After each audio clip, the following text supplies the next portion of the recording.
Bagaimanakah nasib Pak Ganjar terkait kasus ini? Kasus gratifikasi yang dilaporkan oleh kader dari PSI.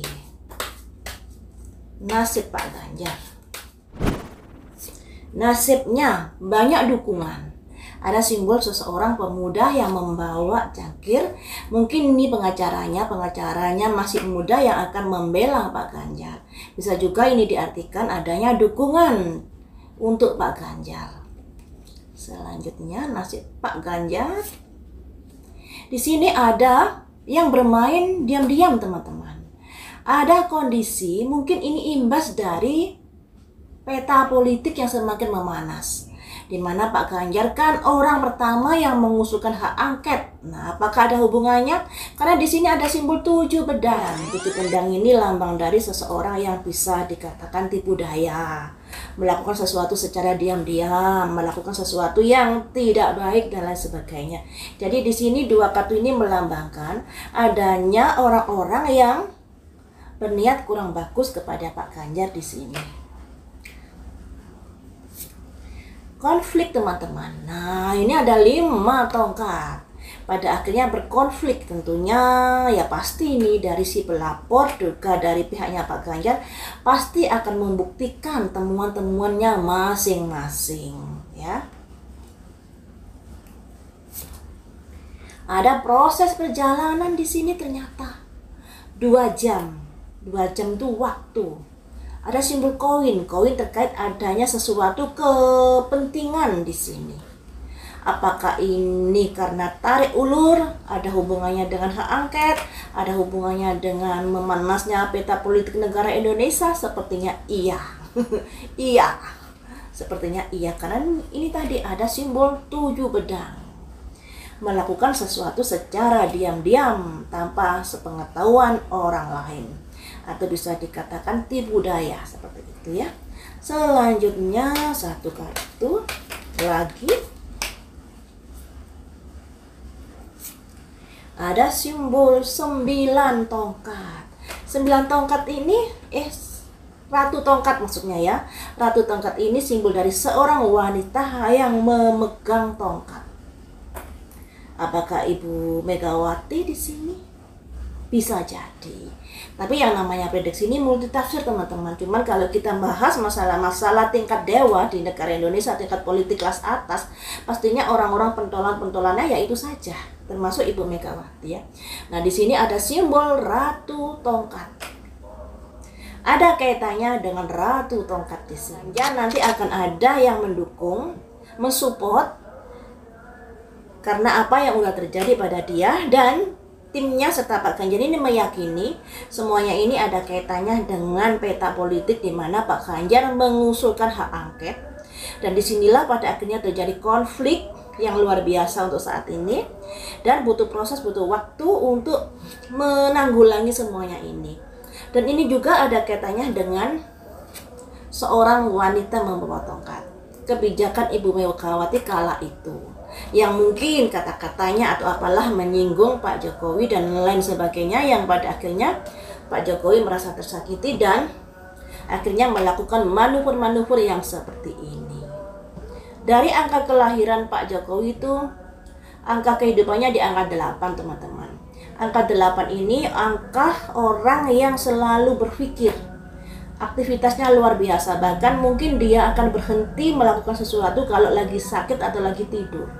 Kemudian orang ini sebenarnya, maksudnya angka 8, ya, angka 8 ini orangnya sangat bertanggung jawab.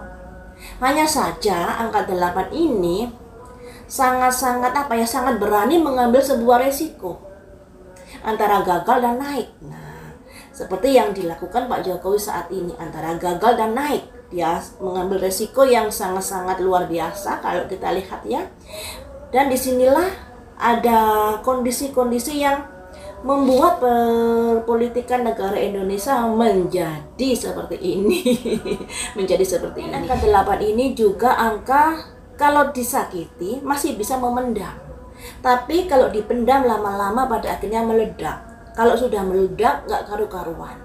Awas kamu seperti itu. Angka 8, ya. Nah, di sini dari Pak Ganjar ini mungkin juga ada efek dari hal itu teman-teman, karena kita tahu pemenangnya adalah 02. Kemudian dari permulaan sebelum Pilpres kan sudah ada dari masalah MK itu kan dari pamannya Gibran yang meloloskan ketentuan untuk usia, dan di sini membuat Gibran bisa mencalonkan dirinya sebagai cawapres. Dan disinilah tentunya membuat catatan sendiri dari 01 dan 03, dan ditambah lagi hal-hal yang lainnya yang mungkin menjadi 01, 03 ini menjadi merasa kecewa atas sepak terjang dari Pak Jokowi ini, yang pada akhirnya mengajukan hak angket dengan harapan dari DPR mau menyelidiki kecurangan-kecurangan atau penyelewengan yang ada kaitannya dengan undang-undang. Jadi sebenarnya hak angket ini tidak ada kaitannya dengan hasil dari Pilpres, tapi lebih dari kebijaksanaan pemerintah yang dirasa melanggar dari undang-undang, inilah yang akan diselidiki. Nah, tentunya kalau memang terbukti pasti akan juga berimbas dari hasil Pilpres kemarin, pasti seperti itu ya teman-teman. Nah, kita lanjut tentang nasib dari Pak Ganjar ini. Di sini nasibnya masih terjadi adanya bentrokan atau adanya konflik dengan pihak-pihak yang sudah melaporkan. Apakah Pak Ganjar bisa melewati masa-masa sulit ini? Ada simbol 9 koin. Bisa. Selanjutnya, tapi di sini juga ada kekhawatiran-kekhawatiran terkait dari masa lalu. Selanjutnya, sebuah kejadian yang tidak bisa dilupakan begitu saja. Jadi semuanya ini memang ada imbas dari perpolitikan negara Indonesia. Apakah nanti akan ada mediasi dengan perjanjian-perjanjian tertentu? Nasib Pak Ganjar satu kartu saja ya. Nasib Pak Ganjar terkait dari kasus ini. Ada simbol 1 tongkat. Memulai sesuatu yang baru.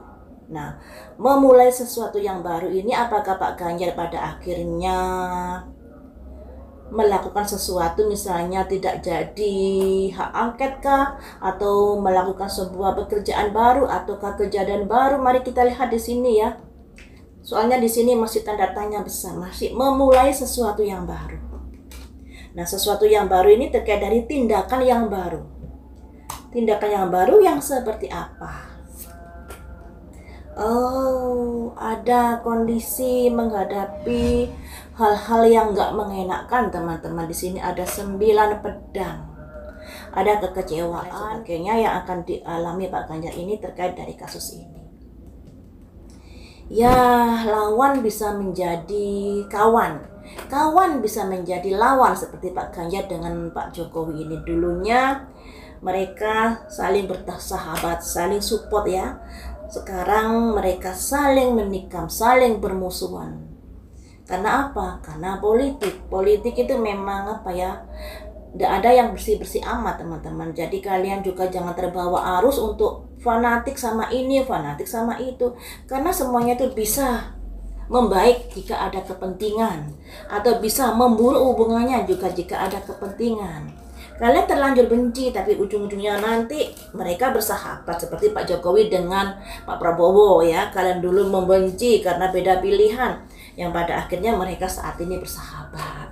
Nah, seperti itu. Jadi lebih baik kita jangan terlalu fanatik, ikut menghujat begini begitu, karena kita nggak tahu di belakang mereka nanti atau di kedepannya mereka nanti hubungannya seperti apa. Karena politik itu kotor ya, politik itu tidak ada yang bersih-bersih amat.